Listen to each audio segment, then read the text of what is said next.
¿Qué tal, chicos de nivel pre? Esta semana en literatura continuamos con la parte de teoría literaria que hicimos la clase pasada. Hablamos sobre lo que era géneros literarios, ¿se acuerdan?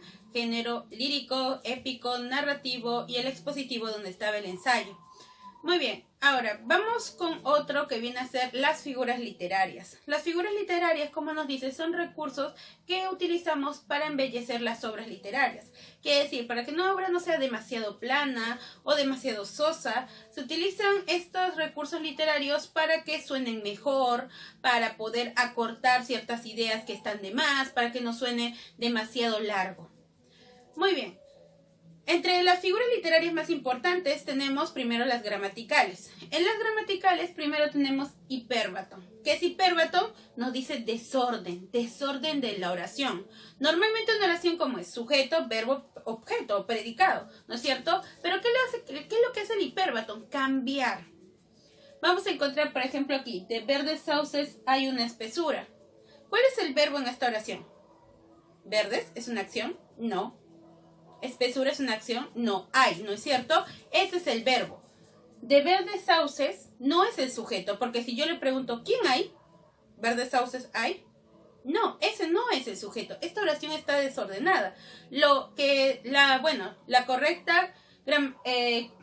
correcto que debería estar escrito sería hay una espesura de verdes sauces. Esto es el predicado y esto está también dentro del predicado, pero el verbo está primero. Muy bien. Por ejemplo, el verso de Becker más conocido, del salón en el ángulo oscuro. Lo correcto es en el ángulo oscuro del salón. Eso es lo correcto de ello. Muy bien, anáfora. Anáfora es fácil, es una repetición inicial. Por ejemplo, dice aquí, aquí fue Troya, aquí mi desdicha se llevó. Comienza aquí, el primer verso, el siguiente verso también comienza con aquí. ¿Cómo se llama cuando es al revés? Cuando se está al final del verso, están iguales, se llama epífora. Epífora es contrario a la anáfora, repetición final. Muy bien, ahora tenemos elipsis. Elipsis es supresión, principalmente de un verbo. Quito un verbo para que no suene muy extenso. Dice, por una mirada, un mundo. Por una sonrisa, un cielo. Suena bien, son los versos de Becker. Pero ¿qué es lo que se ha suprimido? Y he colocado una coma en vez de ese verbo. Daría, por una mirada, daría un mundo.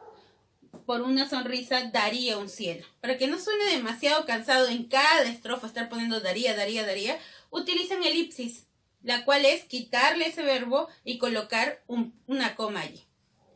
Epíteto. Epíteto es una característica propia del sustantivo. ¿Qué quiere decir? Que es una característica que sí o sí es de este sustantivo. Por ejemplo, la dura piedra. El sustantivo es piedra y la característica es dura. Esto es un epíteto. ¿Por qué?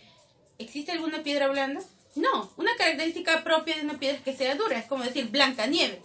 No hay una negra nieve, no hay una azul nieve, no, siempre es blanca. Eso es epíteto, una característica que está sí o sí en el sustantivo.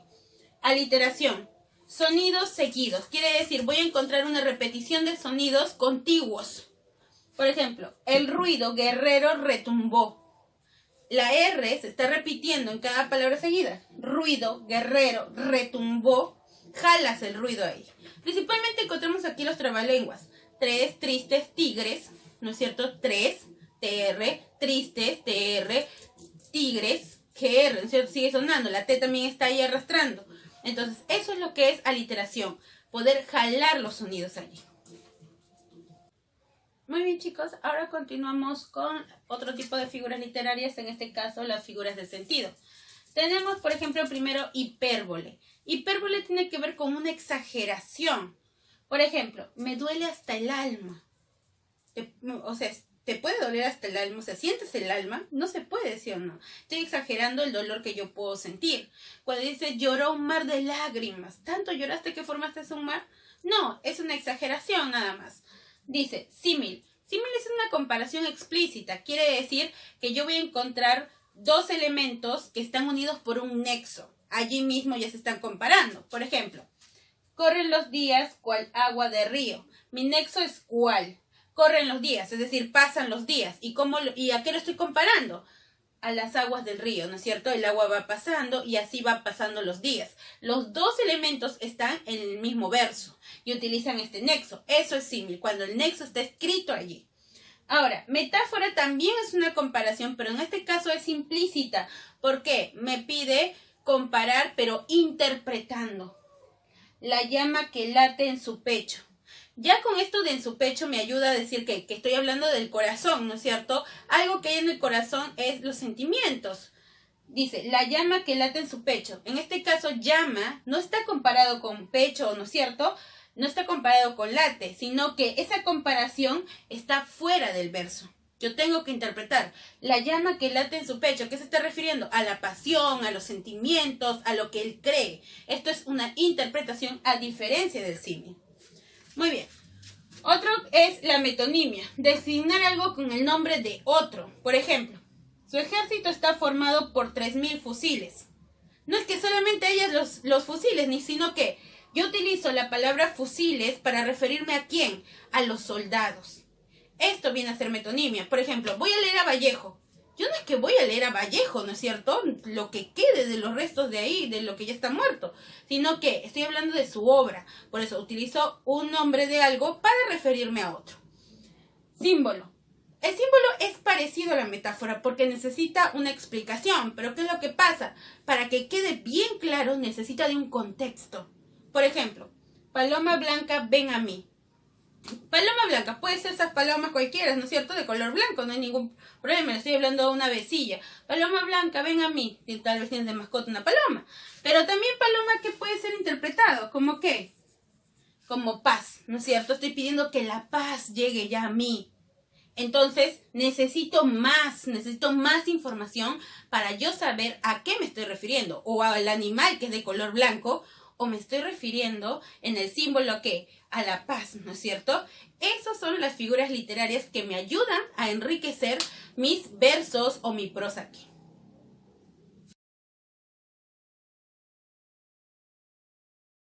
Chicos, continuamos con la parte de teoría literaria. Esta vez vamos a ver lo que es el verso. El verso nos dice, es cada uno de los renglones de un poema. Cada una de esas pequeñas renglones que vamos a decir, por eso decimos, está escrito en verso o está escrito en prosa. Prosa es como vemos en el periódico, todo de corrido. En cambio, cuando vemos los poemas, ¿no es cierto? Son pequeños, nada más, pequeñas oraciones o pequeñas frases allí. Cada una de esas se llama verso. Dice, considerada unidad rítmica, porque podemos encontrar sílabas, podemos encontrar rima, podemos encontrar separaciones, uniones, entre otros, cuyo sonido depende de lo compuesto, es decir, de los elementos que yo le coloque dentro de cada uno de los versos, dependen, ¿no es cierto?, si suena como rima o si suena bien, si suena simplemente como una oración, entre otros. Vemos aquí algunos versos de Benedetti. Dice, la rabia tan sumisa, tan débil, tan humilde, el furor tan prudente no me sirve. No me sirve tanta savia y tanta rabia. Muy bien. Vemos aquí que todo esto, cada uno de estos, ¿qué dijimos que era? Era un verso. Aquí tengo un verso 1, verso 2, 3, 4, 5 y 6 versos. Cada una de estas líneas de un pedazo de este poema de Benedetti se llaman versos. Y mira, aquí hasta el verso 4 es estrofa 1. Entonces, ¿la estrofa qué es? Conjunto de versos. Hay una pequeña separación y aquí tiene solamente 2 versos, pero es una estrofa 2. Pueden tener diferente cantidad de versos cada una de las estrofas. Entonces, verso es cada línea que encuentra en el poema y estrofa es el conjunto de un grupo de versos. Muy bien. Y ahora como nos damos cuenta, por ejemplo, dice, sumisa termina en A, ¿no es cierto? Solo tengo aquí una. Humilde en E, prudente en E, sirve en E. Aquí ha seguido, ¿no es cierto? En este caso aquí sí hay una rima, solamente aquí. Ahora, sabia termina con IA y rabia termina con IA. Aquí va a haber buenos sonidos, ¿no es cierto? Aquí se acompaña una rítmica en este caso. Muy bien, esto es como vemos complementado de a largo lo que viene a ser un poema. Ahora, el poema, para medir, ¿no es cierto?, ese ritmo, medir las sílabas y todo ello, tiene que tener también algunos elementos. Por ejemplo, el primero de ellos viene a ser la métrica. La métrica nos dice, es el número de sílabas en el que yo voy a separar un verso. Por ejemplo, tengo aquí, no me sirve tanta savia, uno de los versos de aquí que hemos hecho del poema. Vamos a separar simplemente en sílabas, vamos a silabiar como hacemos con cualquier palabra. Dice, no me sirve tanta savia. ¿no es cierto? Aquí es importante en el tema del lenguaje hiato y diptongo para ver qué vocales son cerradas, abiertas y van unidas o separadas. Muy bien, en este caso sabia que está formando un diptongo creciente, por eso tiene que ir junto. Y en total tengo 8 sílabas reales. Así es como cuando separo cualquier oración, ¿no es cierto? En este caso estoy separando un verso normal. Muy bien, eso es la métrica, separar en sílabas. Pero dentro de la métrica hay unas llamadas licencias poéticas. Las licencias poéticas se utilizan para poder mantener un número de sílabas. Quiere decir, en algunos casos puede ser que tenga 8, 8, 8, 7, 8. ¿Qué hago con ese que tiene 7? Me está malogrando todo lo demás. Sí, es verdad, pero hay que ver qué está compuesto para poder darle la forma de 8 también. Las licencias poéticas son reglas que me ayudan con la separación, en este caso con la métrica. Vamos con la primera. La sinalefa. La sinalefa es la unión de la última vocal de una palabra con la primera de la siguiente. Es decir, termina en vocal, la otra empieza en vocal, se juntan para formar una sola sílaba. Supongamos, dice, lo remitió a Eugenio y Homero. Separado estas palabras normales, ¿cuántas tienen reales? Lo remitió a Eugenia y Homero. Tiene 12 sílabas reales. Si yo lo separo normal, 12 sílabas. Ahora, ¿cómo dijimos que era la sinalefa? Une la última vocal de una palabra con la primera de la siguiente. Dice, lo remitió a. Termina en vocal O. Inicia con vocal A, ¿no es cierto? Tiene que ir junto. Aquí hay una sinalefa. Ahora, esto inicia con A y esto inicia con E. Uy, aquí hay otra sinalefa. Pueden ir sinalefas seguidas. En este caso, aquí teníamos 2 sinalefas que se unen y hacen una sola sílaba. Genia y Homero. Profesora, pero esta es una Y. Cuando la Y tiene sonido de vocal, se toma como la I como vocal. Dice, Eugenia y Homero. ¿Eso suena como Y? No, suena como vocal y lo tomo como vocal. Entonces, A termina en A y este inicia con I, va junto. Acá hay otra sinalefa. Ahora, dice aquí, y Homero. Y inicia con O. Pero solo no inicia con O, inicia con H. La H es muda. Cuando yo encuentro una H al inicio y le sigue una vocal, pues lo tomo así, porque es muda, no hay sonido. Entonces, y O, acá hay otra sinalefa, mero. Se ha reducido tanto que de 12 sílabas solamente vamos a tener 8 sílabas, nada más. En eso consta la sinalefa. Poder unir la última vocal, en este caso teníamos la O, ¿no es cierto?, con la primera de la siguiente, en este caso la A. Aquí se formaba una sinalefa. Ahora, este iniciaba con A y este con E. Entonces también se tienen que unir. Aquí va uno. Aquí inicia con A, ¿no es cierto? Perdón, termina con A. ¿Este qué es? ¿Qué hemos dicho? ¿Qué sonido de qué? De la I. Acá hay otra sinalefa. Y la H es muda. No importa el sonido. ¿Tenemos sonido de qué? De O. Entonces aquí hay otra sinalefa.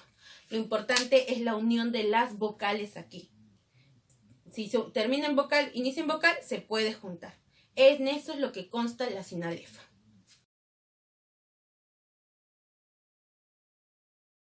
Continuando con lo que viene a ser las licencias poéticas, acabamos de ver lo que son las sinalefas, ¿no es cierto?, que viene a ser la unión de la última vocal de la palabra con la primera de la siguiente.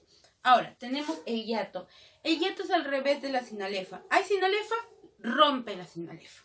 Por ejemplo, si uno quiere, ¿no es cierto?, termina en vocal, inicia en vocal, se une. Tengo uno de aquí. Si u, uno.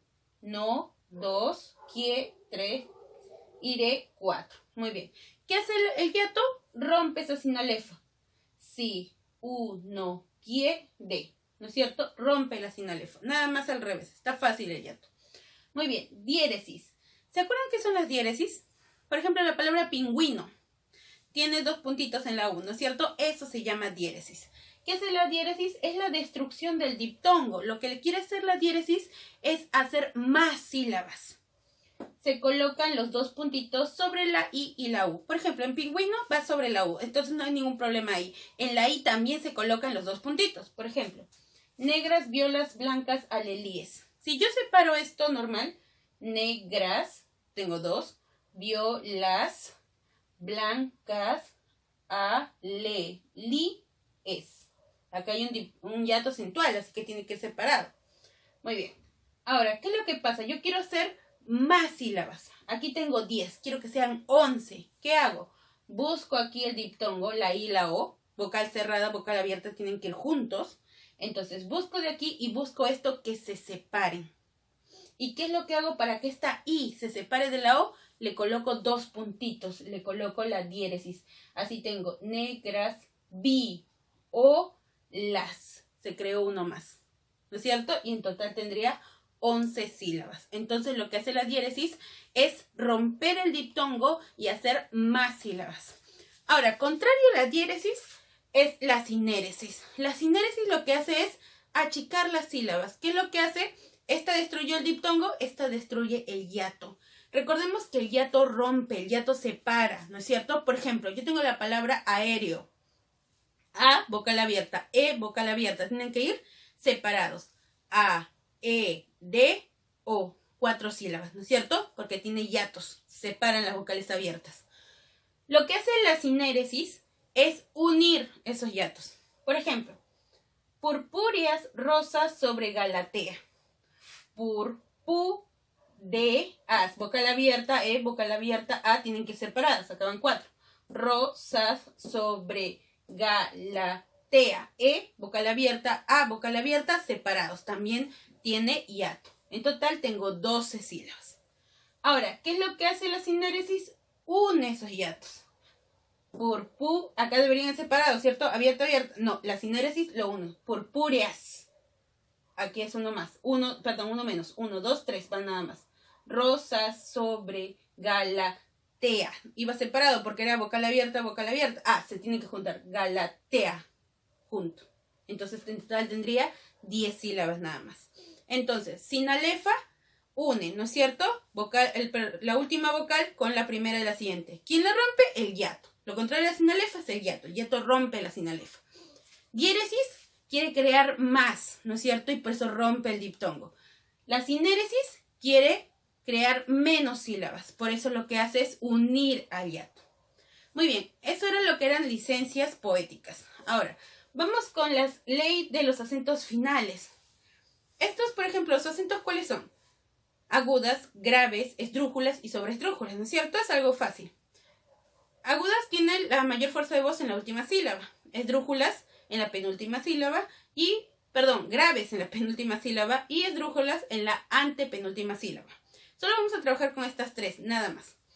Dice, se aplica solo a la última palabra del verso, solamente la última. Aquí tengo 3 versos. Un velero bergatín. Si yo separo nada más, tengo un velero bergatín. ¿No es cierto? Tiene en total, ¿qué? 7 sílabas. Ahora, voy a la última palabra. Bergatín. ¿Qué tipo de palabra es bergatín? Tiene tilde todavía. Aguda. Termina en N con tilde. La mayor fuerza de voz está en la última sílaba. Es aguda. ¿Y qué pasa cuando la última palabra es aguda? Tenía 7. Ah, le sumas uno más. Y en total son 8 sílabas. Si la palabra es aguda, si la última palabra es aguda, se suma 1. Con 10 cañones por borde. Con 10 cañones por borde. Tiene 8 en total. Ahora, ¿qué pasa con la palabra borde? Borde. Es una grave, ¿no es cierto? La mayor fuerza de voz en la penúltima sílaba. ¿Qué pasa con la grave? No pasa nada. El mismo número lo colocas. Hay 8 sílabas al final. Esdrújulas. De subir al trono gótico. De subir al trono gótico. Muy bien, hay en total 9. ¿Qué pasa? Gótico. Esdrújula en la antepenúltima sílaba. ¿Qué pasa con las esdrújulas? Le restas 1. Tenía 9 menos 1, 8. Entonces, si termina en aguda, se suma 1. Si se termina en grave, no pasa nada. Y si termina en esdrújula, se resta 1. Eso es lo que viene a ser la ley de acentos finales.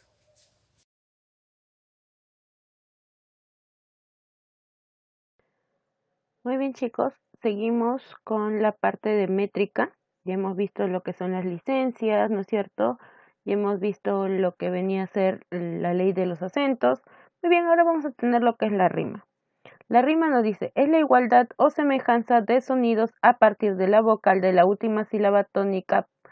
Vamos a siempre basarnos en la última palabra que vamos a encontrar en cada uno de los versos, en la rima. ¿Han escuchado que a los raperos, por ejemplo, oye, él rima muy bien? Porque siempre tienen, ¿no es cierto?, un sonido parecido, un sonido armonioso, que puede estar al final, y en la actualidad casi siempre se está utilizando una rima que está por el medio, más o menos, de lo que viene a ser el poema. Veamos primero, tienes la rima asonante y también tienes la rima consonante. La rima asonante solo coinciden con el sonido de las vocales. Casi siempre son las que no podemos encontrar una rima que tenga un buen sonido. Puede presentarse solamente teniendo una vocal o puede ser que sea antes de una consonante solamente la vocal, pero tienen consonantes diferentes. Mire, veamos aquí dos ejemplos. Dice, ¿qué es mi barco, mi tesoro? ¿Qué es mi Dios, la libertad? Mi ley, la fuerza y el viento, mi única patria, la mar. Como vemos, en el primer verso y en el tercer verso, los dos coinciden en que tiene tesoro y viento. No suena como una rima. Terminan igual, ¿no es cierto? Pero no tiene un sonido a una rima armoniosa. En el segundo y el cuarto dice libertad y mar. Tienen la A como una coincidencia, pero sus consonantes finales son diferentes. A ver, veamos esta de Antonio Machado. Dice, qué difícil es cuando todo baja, no bajar tan bien. Vemos que la primera y la tercera coinciden en la vocal E, pero sus consonantes finales son diferentes, ¿no es cierto? Y parece que no tuviera una rima en sí. Muy bien, la rima consonante, por el contrario, es aquella que se escucha muy bien, que es bastante armoniosa, que coinciden en varias de sus terminaciones. Dice aquí, ahí dice, ¿no es cierto? Coinciden tanto en vocales como en consonantes. Dice, yo soy un hombre sincero, de donde crece la palma. Yo antes de morirme quiero echar mis versos del alma. De versos sencillos de José Martí. Nos dice, sincero con quiero. Rima, ¿no es cierto? Tengo todo, tengo ero, rima los dos, tengo tanto vocal como consonante. Palma con alma. También rima totalmente, ¿no es cierto? Entonces, esa es la diferencia entre una rima sonante y una rima consonante. Ahora, formas de rima. Vamos a encontrar formas de rima consonantes. Tenemos primero la monorrima. La monorrima es aquella que todos los versos de la estrofa coinciden. Es lo mismo, terminan en lo mismo. Por ejemplo, otro milagro más os querría contar, que aconteció a un monje de hábito reglar. El demonio lo quiso duramente espantar, mas la Madre Gloriosa súpole vedar. ¿No es cierto? Todos que terminan ar, ¿no es cierto? Y todos riman muy bien. Eso es monorrima, cuando todos los versos coinciden en lo mismo. Cruzada. Tenemos la terminación va a ser A, B. Dice, aprended flores en mí, lo que va de ayer a hoy, que ayer maravilla fui y sombra mía aún no soy. Tenemos aquí que dice mi fui, riman, a pesar de que coinciden solamente uno riman en este caso. Dice hoy y soy, también, ¿no es cierto? Acá rima en dos vocales allí. Las cruzadas tenemos A, B. Ahora, tenemos también la abrazada. A, B, A. En este caso, la primera y la última coinciden y las del medio coinciden. Juventud divino tesoro.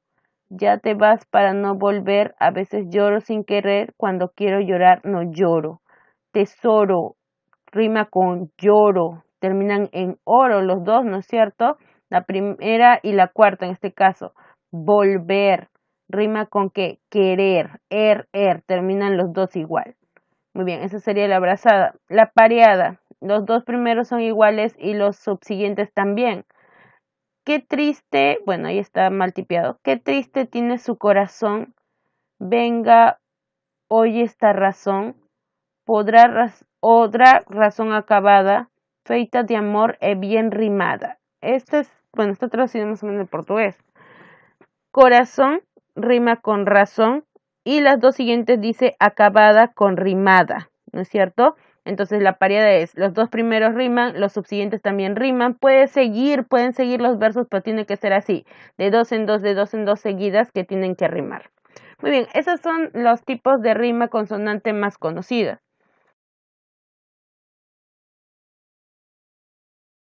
Ahora, vamos a hablar de ritmo. Nos dice, es la musicalidad de los versos a través de una correcta distribución de los acentos. En cada uno de los versos yo voy a encontrar ciertos acentos en algunas palabras. Ya recordemos un poco que el acento es la mayor fuerza de voz y pueden estar en el mismo número de sílabas. Por ejemplo, dice juventud, divino tesoro. Juventud, tercera sílaba, ¿cierto? Divino tesoro. Ahí es la octava sílaba. Ya te vas, es la tercera, para no volver, en la octava. Cuando quiere es la tercera, llorar, no lloro, la octava. Y a veces lloro sin querer. Recordemos que, profesora, 1, 2, 3, 4, y a veces es la cuarta. No, recordemos que acá he hecho sin alefa. La I y la A están juntos. Y a veces, ahí es. Y a tiene que estar junto. Y a veces es la tercera. Lloro sin querer, la octava. La otra nos dice, oh dulces prendas, por mi mal halladas. Es una sola de aquí, ¿ya? Vemos que tienen la cuarta, prendas por mi mal, es la octava, halladas, la décima. Dice, dulces y alegres, ahí está en la cuarta. Recordemos que acá también he hecho sin alefa. Dulces y ahí va. Gres, cuando Dios, todo junto. Esa es la octava. Quería, esa es la décima. Juntas estáis. Ahí está en la cuarta. En la memoria. Muy bien. Mo viene a ser la octava. Esa viene a ser la décima. Entonces, ritmo es que en un verso van a haber acentos, es decir, mayor fuerza de voz y coincide con el siguiente verso. Veamos tipos de estrofa que podemos encontrar. Estos son los más conocidos y hay algunos que en su material menciona que usted también se pueden apoyar. Dice, tenemos el cuarteto. Como lo dice su nombre, obviamente van a ser 4 versos. El esquema que se presenta es que sean endecasílabos. ¿Qué quiere decir esto? Que tienen que tener 11 sílabas por cada verso. Apoyándonos un poco en lo que nos dice el material, recordemos, hay estrofas de arte menor y estrofas de arte mayor. Las estrofas de arte menor son hasta 8 sílabas y de 9 en adelante se llaman estrofas de arte mayor. Entonces nos dice 4 versos de arte mayor. ¿Qué quiere decir? Aquí lo he tomado solamente de ejemplo, pero va a tener muchos versos y rima consonante, es decir, que tiene que sonar bien. En este caso ha hecho uno de los ejemplos que ya hicimos, A, B, B, A, ¿no es cierto? La abrazada. Dolores costurera de mi casa. Veamos si tiene 11. Dolores costurera de mi casa. 11 y ahí. 11A porque termina en asa. Veamos. Añosa de mi casa vieja amiga. Añosa de mi casa vieja. Vieja, ahí va junto, hay una sin alefa. Miga. 11. Vieja y amiga se unen, ahí hay sin alefa, ya hemos dicho, la última vocal con la primera vocal anterior. Aquí tenemos una sin alefa. Muy bien. Entonces hay 11 y B, termina en iga, es diferente a la anterior. Era tu corazón crujiente, miga. Ahí también hay 11, iga. Se va con la anterior, ¿no es cierto? Los dos terminan en iga, amiga y miga. Muy bien. De pan eran tus ojos, lenta, brasa. 11 también. Ay, perdón. 11 también aquí. Y en este caso coincide con la primera, casa con brasa. Tenemos A, B, B, A. Ese es cuarteto. 4 en un arte mayor significa que vamos a encontrar varios versos, sino que estamos tomando solamente 4 de un ejemplo. La redondilla nos dice 4 versos de arte menor. Quiere decir que va a llegar solamente a lo máximo hasta 8 sílabas. Hasta 8 versos. De rima consonante. En este caso todas tienen que tener 8. Redondilla tienen que tener 8. Es octosílabo. Un galán enamorado. Veamos cómo es aquí. Dice, también ha puesto el mismo esquema del anterior. Un galán enamorado. También tiene 8. Veamos, aquí dice, de mal de amores ha muerto. De mal de amores ha muerto. 8. Hado y erto no tienen coincidencia. Entonces, disculpen. Entonces vemos que aquí hay una sinalefa de A. Aquí hay una sinalefa. Y aquí han juntado 8. Y el efecto descubierto. Veamos, aquí también vemos, una sinalefa y el efecto. Efecto A. Recordemos que la H no impide formación de sinalefa. Acá van juntos. 1, 2, 3, 4, 5, des, Q, 6, vier, 7, to, 8. Entonces está cumpliendo. Octosílabo. Descubierto va con enamorado. Muerto va con descubierto. ¿Qué era dolor de costado? ¿Qué era el dolor de costado? ¿Qué era? ¿Qué? Doble E. Todo esto se junta. ¿Qué? Aquí hay una sinalefa. Ra, 2, do, 3, lor, 4, de, 5, cos, 6, ta, 7 y do, 8. Muy bien. 3, 3, 4, 4, no hay ningún problema de allí. Eso sí puede variar, pero sí lo que sí tienen que tener es 4 estrofas y tienen que ser 2 cuartetos y 2 tercetos. Y de versos endecasílabos, quiere decir que todas tienen que tener 11 sílabas.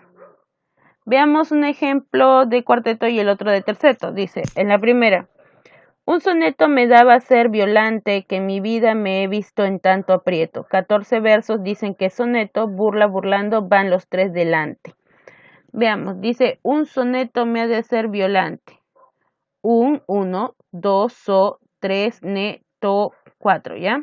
1, 2, 3, 4, 5. Un soneto me manda. Aquí tenemos una sinalefa, da con A. Manda ser violante. 11. Muy bien. Ahora vemos con un terceto, dice, por el primer terceto voy entrando. Por 1, el 2, pri, 3, mer 4, ter 5, por el primer terceto voy todo junto, voy en todo junto allí, voy entrando. 6, 7, 8. Aquí ha hecho hiato para que pueda ver 11 sílabas. Recordemos eso. Voy entrando, aquí debería estar junto, ¿no es cierto? Porque ya hemos hablado sobre la sinalefa. Voy, esta Y suena como vocal, entonces tiene que unirse a la E. Pero si yo lo uno, serían 10 nada más. Entonces, ¿qué es lo que hace? Aplico hiato y rompo acá. Entonces voy y entra y en tienen que irse separados. Y en total me daría 11 sílabas aquí. Muy bien, ahora también tenemos el romance. El romance es más extenso, es totalmente arte mayor. Serie indefinida de versos octosílabos, es decir, todas tienen que tener 8. Con rima sonante en los versos pares. Quiere decir que los versos pares no coinciden y los impares sí. perdón, aquí sería que en los pares sí coincide y en los impares no. Veamos, vamos a comprobar aquí.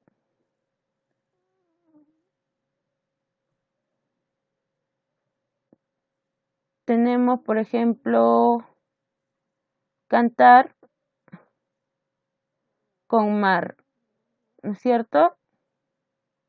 Aquí tiene que tener 8. Con de niño, por amores, ahí hay 8. Y cada uno de esos tiene que tener 8. El primero no tiene coincidencia, el segundo sí. Es niño y, tiene que ir junto. Paso a, junto, la mar.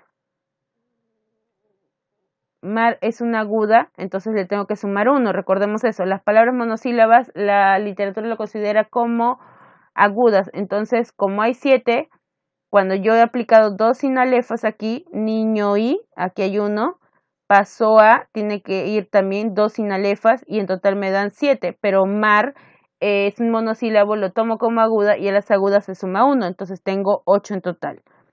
Mar rima con Juan, son rimas asonantes en esa parte, ¿no es cierto? Porque solamente coinciden en que en las vocales. Recordemos que para que sea asonante tiene que coincidir en las vocales. Tenemos A antes de R y A antes de N.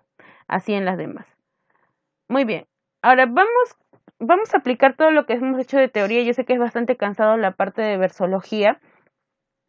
Con lo que hemos hecho de figuras literarias también. Pero es importante cuando nosotros tratamos de versificar diferentes estrofas para darnos cuenta. También vamos a ver cuando estemos estudiando ya las corrientes literarias de que muchos de ellos lo aplicaron dentro de su lírica, lo cual es importante porque si yo te digo, ay, vamos a hablar sobre un soneto, entonces ya tú sabes más o menos cómo está tratando el poema, cómo es su estructura, cómo es el de una cuaderna vía, la cual aplicaba Jorge Manrique. Tenemos las odas, cómo eran compuestas, las liras, ¿no es cierto? Por ejemplo, ahí está Fray Luis de León utilizando la lira, Soneto Garcilaso de la Vega, como hemos dicho.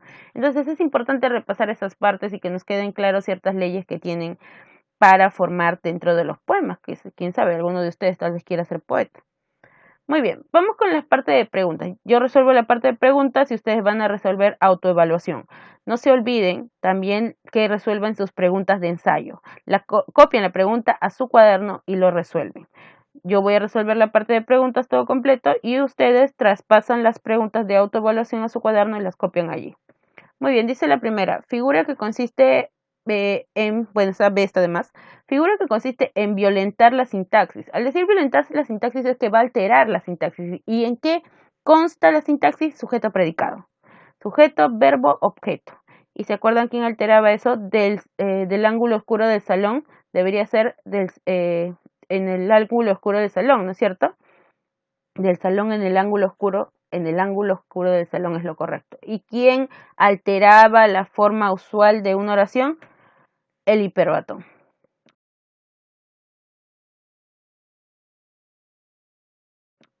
Siguiente, en gozad del dulce fruto de la primavera, antes que el airado tiempo cubra de nieve la hermosa cumbre.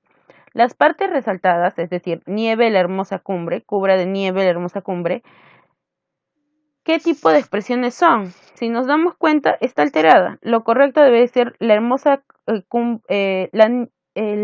cumbre se cubre de nieve. Eso es lo correcto, porque ¿quién se está cubriendo? ¿Quién está haciendo la acción de alguna manera allí?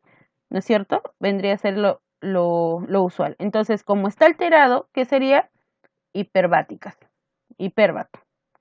La figura literaria que encontramos en Sobre el agudo ciprés brillaba la luna llena. Muy bien, a ver, vamos a ir descartando. Retrato no se forma porque no hay una forma aquí, o sea, no hay un dibujo allí. Símil, hay un nexo allí para comparar, ¿se acuerdan? Para que sea símil tiene que haber un nexo. Tus ojos son como dos luceros, estoy comparando ojos y luceros y cómo es el nexo que los compara, no hay aquí. Epíteto es una característica inherente, es decir, cuando decimos blanca nieve, filo de espada, oscura noche, no hay aquí. Hipérbole. ¿Hay una exageración? ¿Sobre el agudo ciprés brillaba la luna llena? No, ciprés es un tipo de árbol. No hay una exageración. Metáfora. Sobre el agudo ciprés brillaba la luna llena. Debe significar algo de que está feliz. Entonces esa es la que nosotros encontramos como figura. Ahora tenemos también, aquí la 4 nos dice, para este arroyo que me mira con inocencia de pájaro, tiene los ojos azules. Halla la figura presente. ¿Qué está haciendo? ¿A quién está describiendo? ¿A una persona? No, está describiendo al arroyo. Y dime, ¿el arroyo te habla? El arroyo te mira, el arroyo tiene ojos. Está bien que el arroyo sea celeste, pero no está diciendo que tus ojos sean celestes. Entonces, ¿qué es lo que significa? ¿Cómo se llama esta figura que le da vida a seres inanimados? Viene a ser prosopopeya. La prosopopeya o animismo es eso. Ahora tenemos la siguiente pregunta, dice relacione correctamente. Ahí nos dan algunas frases para poder relacionar con las figuras que deben ser allí. Dice la primera, nos dice, te quiero una barbaridad. Se está exagerando la manera en cuanto te quiere. Tú puedes medir puedes dar un número sobre la cantidad que quieres una persona. Y barbaridad es como decir, wow, inmenso, ¿no es cierto? Entonces, no hay. ¿Cómo se llama cuando es una exageración? Hipérbole. Ahora, tenemos aquí del salón en el ángulo oscuro. Yo les he dictado como un ejemplo, ¿no es cierto? Lo correcto era en el ángulo oscuro del salón. ¿Y eso qué venía a ser? Hipérbaton, desorden de la oración. Tenemos ahora, es una cabellera de agua. ¿Qué está haciendo? Al decir cabellera, bueno, estás hablando del cabello, ¿no es cierto? Porque se está comparando allí. Pero está usando un nexo, no, es una interpretación, es una cabellera de agua, quiere decir, es una cabellera hermosa, inmensa, no sé, se pintó el cabello de azul, también por el color, ¿no es cierto? Entonces, ¿cómo se llama eso? Metáfora, comparación explícita, interpretación. Muy bien, ahora tenemos la siguiente, dice, es el caluroso sol deslumbra. Dime, ¿el sol es frío? No, no es cierto, es obvio que el sol es caluroso, es una característica propia del sol. Esto se llama epíteto. María se asemeja a una tortuga. Estoy comparando a María con una tortuga. Se asemeja, me está ayudando a compararlo entre los dos. Entonces, eso es el símil. La siguiente dice, en los enunciados en relación a las figuras literarias, dice, la metonimia es un tropo por sucesión. Sí, hay causa-efecto. Hay contenido recipiente contenido. Muy bien. Y se relaciona con la metonimia. O sea, la metonimia se relaciona con la metonimia. Y la sinécdoque verdadera. ¿Qué es la sinécdoque? La sinécdoque es hablar de una parte a un todo. Y tiene que ver un poco con lo que nos habla sobre la metonimia. Recordemos que la metonimia, por ejemplo, yo digo, voy a tomar, cuando dice voy a tomar agua, o no, voy a tomar un vaso. ¿Tú te vas a tomar el vaso? No, te vas a tomar ¿qué? Lo que está dentro del vaso, ¿no es cierto? Ya sea la gaseosa, ya sea el agua. Entonces eso es hablar de contenido por el recipiente. Ahora, si yo digo, voy a recitar a Neruda. ¿Vas a recitar a Neruda? No, vas a recitar ¿qué? Los poemas de Neruda, ¿no es cierto? Entonces, eso tiene que ver mucho con la sinécdoque también. ¿Por qué? La sinécdoque es parte de todo. Dame una mano. No es que solamente quiera tu mano, sino que quiere todo lo demás también, ¿no es cierto? Todo tu cuerpo completo para que lo ayudes. La literación es la repetición de sonidos y es una figura de dicción. Sí, es lo que dijimos, ¿no es cierto? Cuando hablamos sobre los trabalenguas, por ejemplo. Pablito clavó un clavito. Pablito, ¿no es cierto? Suena ahí. Clavó, clavito, suena, ¿no es cierto? Va arrastrando el mismo sonido, verdadero. ¿El pleonasmo es la reiteración de palabras para darle mayor vigor a la expresión? Sí. ¿Qué es el pleonasmo? Es una repetición innecesaria que muchas veces nosotros lo confundimos con los vicios del lenguaje. ¿Qué tiene que ver eso? cuando nos dicen, por ejemplo, voy a subir arriba, no vas a subir abajo, ¿no es cierto? Está de más decir que voy a subir arriba, voy a subir. Se da por hecho que es arriba, obviamente. Llora por los ojos. No vas a llorar por la nariz, es obvio que va a ser por los ojos, entonces va a llorar, por ejemplo, sería suficiente, pero el pleonasmo es eso, hablar sobre una repetición innecesaria. Entonces, todas son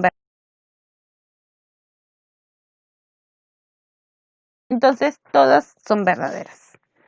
En los versos, si de baja lira tanto pudiesen el son que en un momento aplacase la ira de animoso viento y la furia del mar y del movimiento. Aquí tenemos unos versos de Garcilaso.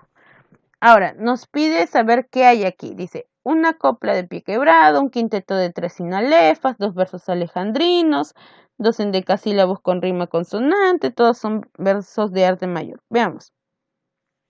Si yo divido cada verso, dice, si de baja lira, ¿no es cierto? Ahí tengo 1, 2, 3, 4, 5, 6.